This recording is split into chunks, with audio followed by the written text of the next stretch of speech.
Sir இப்போ இந்த nozzle ஸ்ட்ரிப்லாம் போட்டுட்டு மவுத்லாம் க்ளோஸ் பண்ணிட்டு கொரட்டை வராதுன்னு சொல்லிட்டு தூங்குறாங்கல்ல, அதெல்லாம் எஃபெக்டிவா இல்லை ஸ்கேம் தானா? யாரோட அட்வைஸில் அதை பண்ணுறாங்கன்றது எனக்கு தெரியல. ஆஸ் அ டாக்டர் நாங்கள் அதை அட்வைஸ் இது வரைக்கும் யாருக்கும் பண்ணது கிடையாது.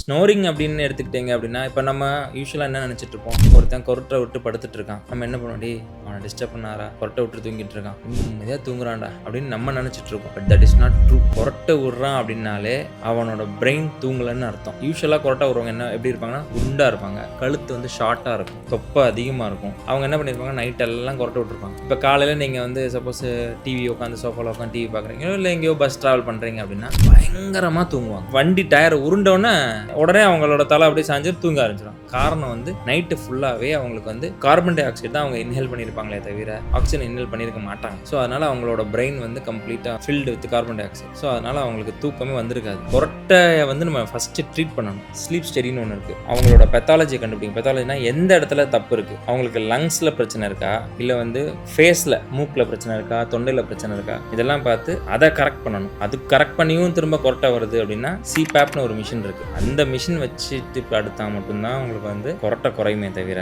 இந்த ஸ்ட்ரிப்போ இதெல்லாம் ஒன்றும் வேலைக்காகாது. கொரட்டைக்கு முக்கியமான தீர்வு லைஃப் ஸ்டைல் மாடிஃபிகேஷன். ஃபர்ஸ்ட் ட்ரீட்மெண்ட்டே அதுதான். வெயிட் லாஸ், டெய்லி வாக்கிங், சீக்கிரமாக சாப்பிடணும். 6 o'clock 7 o'clock சாப்பிட்டுட்டு நைட் நல்லா வாக் பண்ணிட்டு தூங்கணும். தொப்பையை குறைக்கும். அவ்வளோதான். ஸ்ட்ரிப் யூஸ் ஆகாது.